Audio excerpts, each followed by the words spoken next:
اللہ اللہ اللہ اللہ۔ ایک بچہ آ گیا، یتیم بچہ،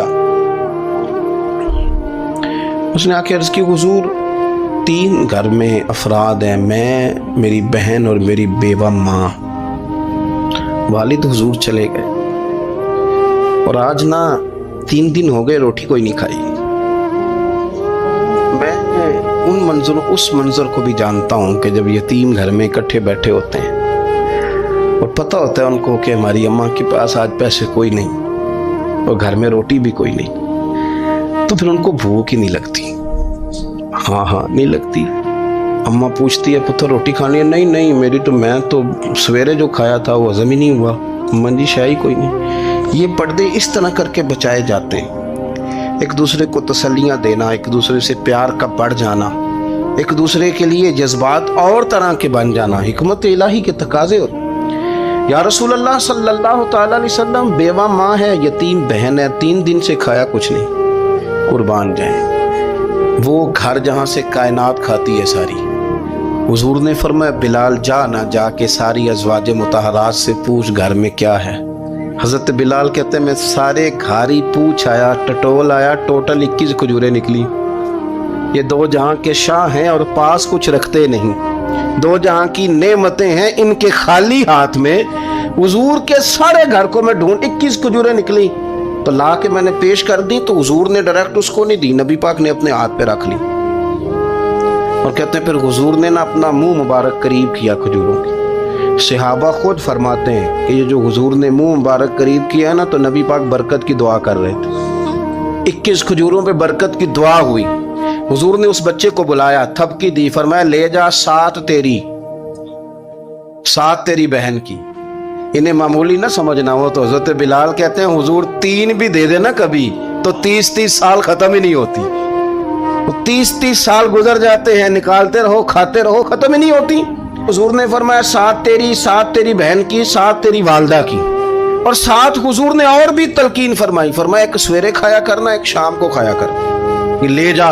حضرت سیدنا بلال حبشی کہتے ہیں رضی اللہ تعالیٰ عنہ کہ بچہ لے کے جب باہر نکلا تو حضرت سیدنا معاذ ابن جبل دوڑ کے گئے اور جا کے بچے کے سر پہ شفقت سے ہاتھ پھیرا، کا فکر نہ کرنا، رب کریم تجھے بہترین سرپرست عطا کرے گا، پتر پریشان نہ ہونا، اللہ تیری مدد کرے گا، صرف حوصلہ دیا، سر پہ دست شفقت پھیرا، بچہ چلا گیا۔ تو حضور نے فرمایا معاذ ادھر آؤ نا ذرا۔ یا رسول اللہ حکم ہو۔ فرمایا کس چیز نے تمہیں اٹھایا بچے کے سر پہ ہاتھ رکھنے کے لیے؟ کس نے تمہیں کہا؟ کس چیز نے تمہیں اٹھایا جو تم بچے تک پہنچ گئے؟ عرض کی یا رسول اللہ وہ جو میرے دل میں اللہ نے یتیم کے لیے رحمت رکھی ہے نا، اس نے مجھے اٹھایا تھا، اور میں نے جا کے اس کے سر پہ دست شفقت پھیرا۔ تو حضور فرمانے لگے سن پھر، جو کسی یتیم کے سر پہ خالی ہاتھ بھی پھیر دے، جتنے بال اس کے ہاتھ کے نیچے آئیں گے نا، رب اتنی خطائیں معاف کرے گا، اتنی نیکیاں دے گا، اتنے درجے اس کے بلند کر دے گا۔ خالی دست شفقت ہی پھیر دے، دینا دلانا تو بعد کی بات ہے، اس کا خیال رکھنا۔ تو یہ جو ہمارے مدارس ہیں نا، ان میں اکثر بچے غریب ہوتے ہیں، لیکن کچھ بچے تگڑے گھروں کے بھی ہوتے ہیں، مالدار گھروں کے بھی ہوتے ہیں۔ اس میں اگر کوئی ایسا بچہ آ بھی جاتا ہے نا جو یتیم ہے، کمزور ہے، تو وہ اپنے آپ کو محسوس نہیں کرتا کمزور، کیونکہ وہ یہ نہیں سمجھتا کہ میں یتیم خانے میں آیا ہوں۔ اس کے ذہن میں مائنڈ سیٹ یہ ہوتا ہے کہ میں مدرسے میں آیا ہوں اور میں پڑھنے کے لیے آیا ہوں۔ اور چونکہ وہ کچھ وزادار بچے، مالدار بچوں کے ساتھ وقت گزارتا ہے، اسی دسترخوان پہ بیٹھ کے کھاتا ہے، اسی کلاس میں سب کے ساتھ بیٹھ کے پڑھتا ہے، تو اس کی عزت نفس مجروح ہونے کی بجائے طاقت پکڑتی ہے۔ وہ برابری کی سطح پہ جب آتا ہے تو اسے محسوس ہوتا ہے کہ مجھے عزت دی جا رہی۔ اس لیے مدارس اسلامیہ میری نظر سب سے مضبوط جگہ ہیں جہاں مساکین کی، یتیموں کی، غریبوں کی صحیح معنوں میں کفالت بھی ہوتی ہے، تعلیم بھی ہوتی ہے، عزت بھی ہوتی ہے، تربیت بھی ہوتی ہے۔ میرے رسول کریم علیہ السلام بڑے انہماک کے ساتھ، بڑے توجہ کے ساتھ۔ اچھا ایک کام اور ہوتا ہے ہمارے ہاں، وہ کیا ہے؟ اگر کوئی یتیم مال چھوڑ گیا نا اس کا باپ، تو پھر تو بارے نہیں آ رہے ہیں اس کے، پھر تو اللہ خیر کرے کہ بہت سارے مل جائیں گے کفالت کرنے والے، بہت سارے ملیں گے دھیان رکھنے والے، بڑے سارے ملیں گے توجہ دینے والے۔ قرآن مجید نے فرما دیا ہے کہ جو یتیم کا مال کھاتا ہے وہ سمجھ لے کہ میں مال نہیں کھا رہا، میں آگ کھا رہا ہوں، آگ کھا رہا ہوں، آگ۔ سورہ نساء دیکھیے، ہمارے ہاں اگر تو وہ مال چھوڑ گیا ہے تو پھر تو بہت سارے رشتہ دار مستقل اس کے محلے میں مکان لینے کو تیار ہو جاتے ہیں، الا ماشاءاللہ۔ پھر تو بڑے سارے ایسے بھی رشتہ دار بن جاتے ہیں جن کو والد کی موجودگی میں کبھی زیارت کا موقع بھی نہیں ملا تھا۔ یہ مال جو یتیم کا ہے اس کی تو زیادہ حفاظت کرنی تھی۔ ہم کئی دفعہ مسئلہ بتاتے ہیں، لوگ فتویٰ بازی شروع کر دیتے ہیں۔ مجھے بلایا گیا کہ ایک صاحب کا انتقال ہو گیا تو ان کا ختم شریف ہے، تو بچے ان کے نابالغ ہیں، تو میں نے کہا کہ آپ اس طرح کریں، ان کے مال میں سے زیادہ پیسے نہ صرف کریں۔ نہیں جی نہیں، بڑے پیسے کمائے ہیں جی، اس نے ساری زندگی باہر نکالی ہے تو لاکھوں کروڑوں کمائے ہیں، تو چھوٹا گوشت پکائیں گے، بکرے کا گوشت پکائیں گے اور ہم ان کا ختم شریف دلائیں گے۔ تو میں نے کہا صاحب آپ رشتہ دار ہیں، ان کے بچوں کے مال کی حفاظت کریں۔ ختم شریف تو اس میں گوشت زیادہ ہونا ضروری نہیں، اس میں تو درد سے دعا کرنا ضروری ہے، اس میں تو تلاوت قرآن پاک کے سال ثواب میں ضروری ہے، ذکر اذکار ضروری ہے۔ لیکن کیا کیا جاتا ہے کہ بے دریغ مال ان کا اگر ہو تو، ایک حدیث پاک ہے بخاری مسلم میں، بڑے غور سے سنیے گا اور اس کے اندر جتنے پہلو ہیں ان پر پوری توجہ دیجیے گا کہ کہیں ہم ادھر آ تو نہیں گئے۔ رسول پاک صلی اللہ علیہ وسلم نا ہمارے لیے سب سے بڑے حکیم ہیں، سب سے زیادہ حکمت حضور نے ہمیں بتلائی ہے کہ اس رستے چلو گے تو بچو گے، اس رستے جاؤ گے تو ہلاک ہو جاؤ گے۔ نبی کریم علیہ السلام نے فرمایا، بخاری مسلم ہے، فرمایا 7 ہلاک کرنے والی چیزوں سے بچنا، اگر ان میں تم چلے گئے تو ہلاک ہو جاؤ گے۔ 7 چیزیں ہیں جو تمہیں ہلاک کر دیں، برباد ہو جاؤ گے، تباہ ہو جاؤ گے، ہلاکت کا سفر ہے یہ، 7 چیزوں سے بچو۔ یا رسول اللہ صلی اللہ علیہ وسلم وہ کون کون سی؟ تو حضور نے فرمایا اللہ کے ساتھ شریک نہ کرنا، ہلاک ہو جاؤ گے۔ دوسرا نبی پاک صلی اللہ علیہ وسلم نے فرمایا جادو نہ کرنا، ہلاک ہو جاؤ گے، ہلاک۔ اور یار جسے حضور فرما رہے ہیں ہلاک ہو جائے وہ بچے گا؟ نبی پاک صلی اللہ علیہ وسلم نے تیسرے نمبر پر فرمایا جس شخص کے قتل کرنے کو اللہ نے حرام قرار دیا ہے اسے قتل نہ کرنا، ہلاک ہو جاؤ گے۔ چوتھے نمبر پر رسول پاک علیہ السلام نے فرمایا سود نہ کبھی بھی کھانا، ہلاک ہو جاؤ گے، ہلاک۔ بڑی بڑی دلیلیں دی بینک والوں نے، بڑا سمجھایا تو عادی صاحب مان گئے، محترم مان گئے، کہنے لگے نہیں جی نہیں وہ کاروبار میں لگاتے ہیں، بڑے بھولے بالے ہیں ہم، پتہ سارا ہے۔ اور دیکھو سب کاموں کے باوجود مستقل بینکوں میں پیسے اس اکاؤنٹ میں رکھے ہوئے ہیں جہاں سے مستقل سود آتا ہے۔ حضور نے فرمایا نہ کرنا یہ کام۔ تو کہتا ہے میں سود پہ پیسے لے کے کاروبار چمکاؤں گا، تیرے نبی پاک نے تو فرمایا تو ہلاک ہو جائے گا۔ تو کہتا ہے میں میل لگاؤں گا، حضور نے تو فرمایا ہلاکت ہے۔ تو کہتا ہے میں بڑا کچھ کر جاؤں گا تو ہلاکت ہے۔ اچھی طرح سمجھ لیں، اصل مال بھی ضائع ہو جاتا ہے اس بندے کا جو سود کا مال ملا لیتا ہے، اصل برکت بھی اڑ جاتی ہے۔ اور میرے نبی پاک صلی اللہ علیہ وسلم نے 5ویں نمبر پہ فرمایا یتیم کا مال نہ کھانا، ہلاک ہو جاؤ گے، نہ کھانا ان کا مال، یہ کروڑوں ہو، اربوں ہو یا 10 روپے ہو، یتیم کا پیسہ نہ کھا جانا، ہلاک ہو جاؤ گے، ہلاکت تمہیں آ لے گی۔ اور پھر 6 نمبر پر نبی پاک علیہ السلام نے فرمایا کفر سے جہاد ہو رہا ہو تو کبھی پیٹ پھیر کے بھاگنا نہ، ہلاک ہو جاؤ گے۔ اور 7ویں نمبر پر اللہ کے رسول نے فرمایا بے قصور اور بے گناہ عورت پر تہمت نہ لگانا، بلا وجہ بہو کے کھاتے نہ کچھ ڈال دیں، بلا وجہ بھابھی اور بیوی اور کسی بھی خاتون پر کوئی الزام بے قصور عورت پر بہتان نہ لگانا۔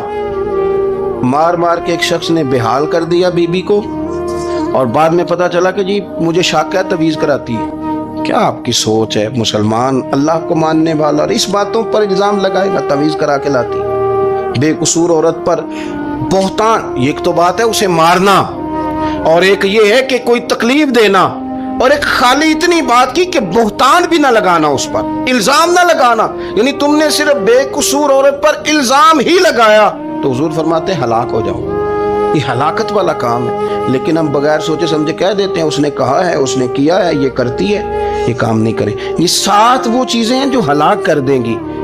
نبی پاک صلی اللہ تعالیٰ علیہ وآلہ وسلم فرماتے ہیں میں نا جنت کا دروازہ کھولوں گا تو ایک عورت کو نا میں سبقت لے جاتے ہوئے دیکھوں گا، یعنی وہ جلدی سے جنت میں داخل ہو رہی. یا بعض شارحین کہتے ہیں کہ حضور داخل ہوتے ہی سب سے پہلے اس کا چہرہ دیکھیں گے. حضور فرمائیں گے تو پہلے ہی آ گئی بی بی جنت میں. حضور نے دروازہ کھولا تو جلدی سے نظر آئی, تو پہلے آ گئی. سب نے لکھا ہے کہ اس عورت کی شان یہ ہے کہ سب سے پہلے جنت میں گئی. میں نے حدیث پڑھی تو میں نے نیچے حاشیے میں لکھا, میں نے کہا میرا خیال یہ ہے کہ اس کی زیادہ شان یہ ہے کہ جنت میں اس کی سب سے پہلی ملاقات مدینے والے محبوب سے ہو گئی. یہ دیکھو کتنی بڑی شان. حضور فرمانے لگے تو کیسے پہلے ہی آ گئی, کون ہے تو؟ وہ کہنے لگی حضور میں بیوہ ہوں, میرے بچے یتیم تھے, میں نے ان کی خاطر نہ بیٹھی رہی, میں نے نکاح نہیں کیا, میں نے ان یتیموں کی پرورش کی, بیوہ بن کے زندگی گزار دی, ان یتیموں کے لیے بیٹھی رہی. اس کو جائز ہے, یہ کر سکتی تھی, لیکن اس نے سوچا کہ میں ان کی نگہبانی یتیموں کے لیے بیٹھی رہی. آج شان یہ ہے کہ مدینے والے کے لیے جب دروازہ کھلا ہے تو اس بی بی کو بھی رب کریم نے فوراً ہی جنت عطا فرما دی. یہ سب سے پہلے گئی. میں نے دیکھی ہیں ایسی عورتیں 23 سال میں بیوہ ہوئی پر عمر بچوں کے نام کرتی. اسے پتا تھا کہ کل کو جب یہ بڑے ہوں گے تو یہ اپنے کمرے کا دروازہ بند کر لیں گے, یہ نہیں پوچھیں گے کہ اماں سوئی ہے کہ جاگ رہی ہے. ان کا آنا جانا الگ سے ہو جائے گا, ان کے تعلقات اپنے ہو جائیں گے, پر یہ بیٹھی رہی, یہ بیٹھی رہی. اس نے بچوں کو وقت دیا تو بچے تو کیا اس کو صلہ دیتے تھے, رب نے یہ صلہ دیا ہے کہ سب سے پہلے اسے جنت میں داخلہ عطا فرمایا. ابو داؤد شریف میں مسند امام احمد بن حنبل میں حدیث ہے, نبی پاک صلی اللہ علیہ وسلم کے چچا زاد تھے حضرت جعفر طیار, مولا علی شیر خدا کے بھائی تھے, جنگ موطا میں شہید ہو گئے. وہاں سے کوئی خبر لے کے نہیں آیا, لیکن رب خبریں دیتا ہے نا اپنے حبیب کو. اللہ غیب کے خزانوں کی کنجیاں دیتا ہے اپنے محبوب کو. نبی کریم صلی اللہ تعالی علیہ وسلم نا ان کے گھر گئے, ان کی زوجہ کا نام اسماء بنت امیس تھا.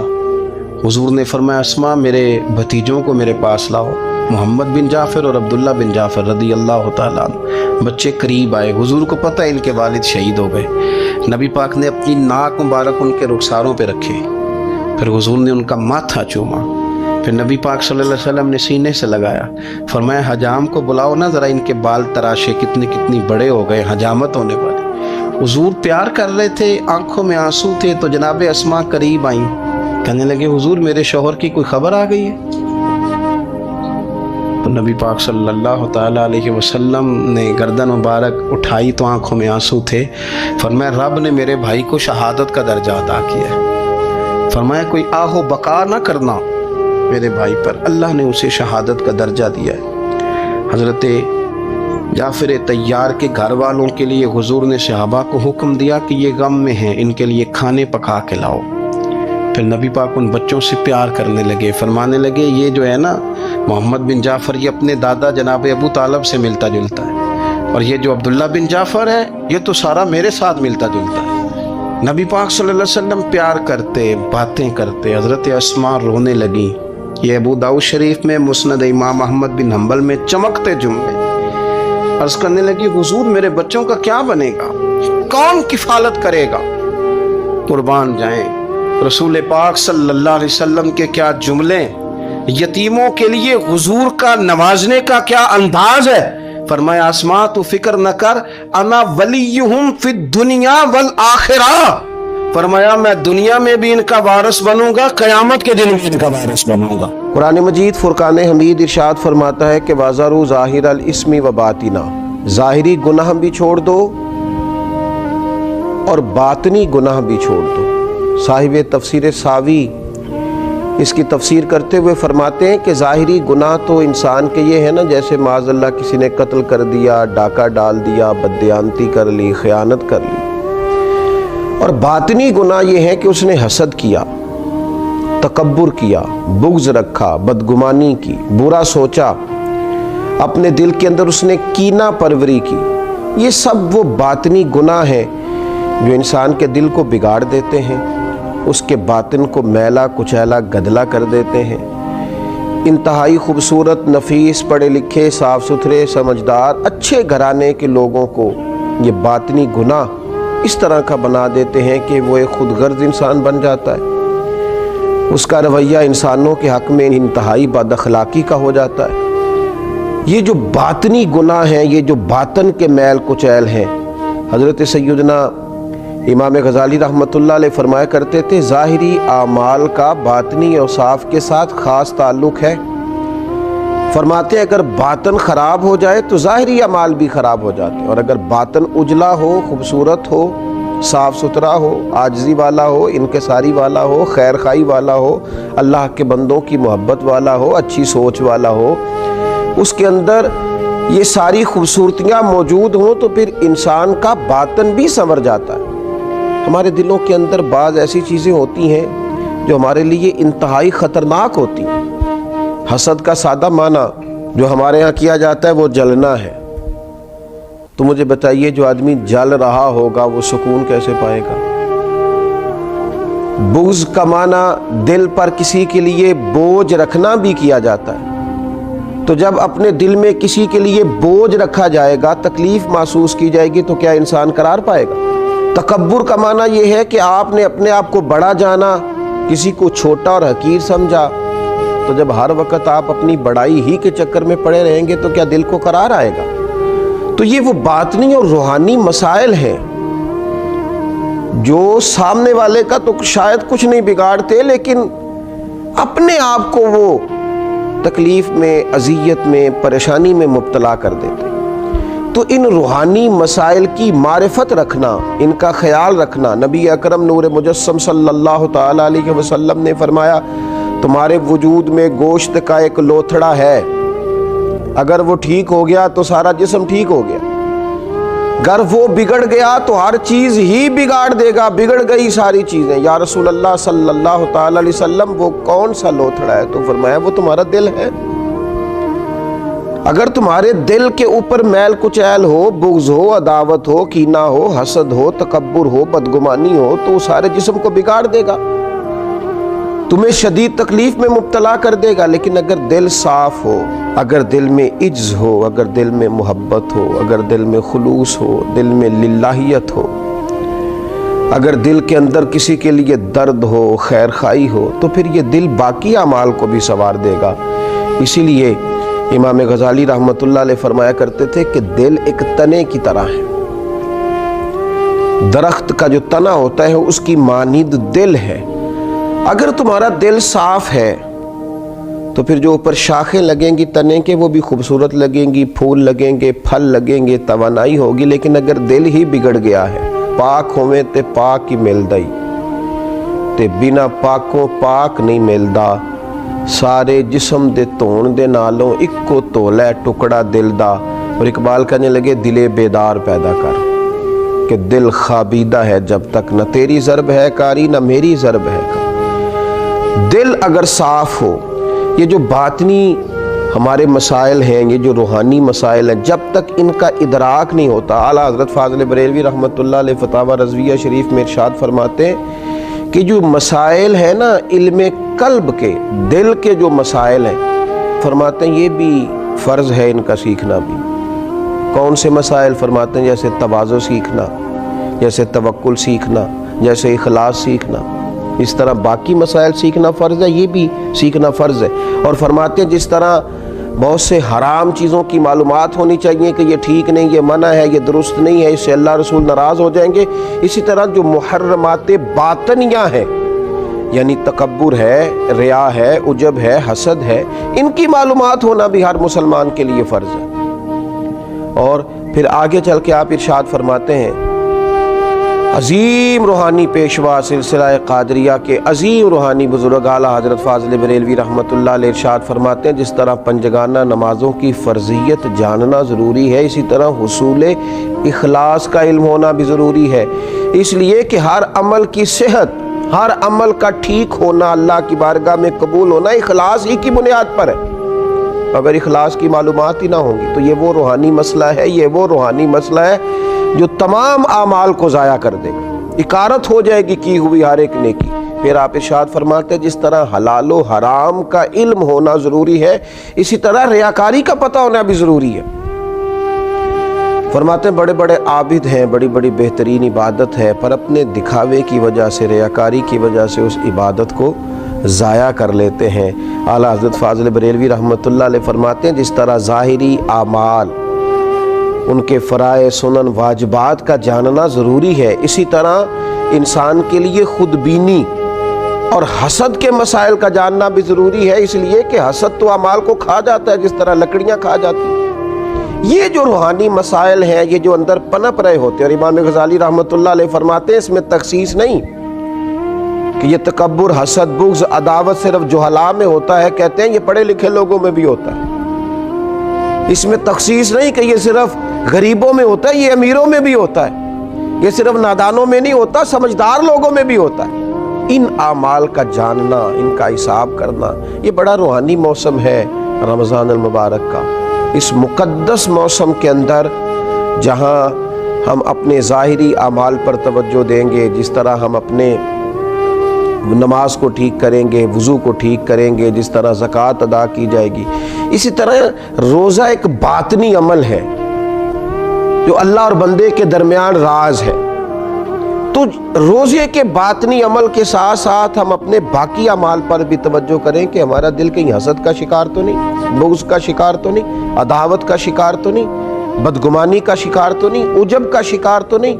اگر دل کے اندر یہ ساری بیماریاں ہوں گی تو یاد رکھیے گا سارے اعمال کے باوجود، ساری نیکیوں کے باوجود انسان نہ قرار پا سکے گا، نہ وہ نیکیاں اللہ کے حضور قبول ہوں گی، نہ اسے کوئی فائدہ ہوگا۔ اپنے ان روحانی مسائل کے حل کے لیے سب سے پہلے کوشش کی جائے اپنے باطن سے ان قدورتوں کو، ان بیماریوں کو، ان چیزوں کو سب سے پہلے نکالا جائے۔ اگر دل صاف ہو جائے، دل پاک ہو جائے، دل طہارت والا ہو جائے، دل عاجزی والا ہو جائے، دل درگزر والا ہو جائے، دل خلوص والا ہو جائے، للہیت والا ہو جائے، دل اللہ کی محبت والا ہو جائے، رسول اللہ کی غلامی والا ہو جائے، تو پھر دل دریا سمندروں ڈونگے کون دلاں دیاں جانے، 14 طبق ساڈے دلے دے اندر اسی تمبو وانگوں تانے۔ اور پھر تو کیفیت یہ ہو جاتی ہے کہ ہم نے دل میں سجا رکھی ہے تصویر یار۔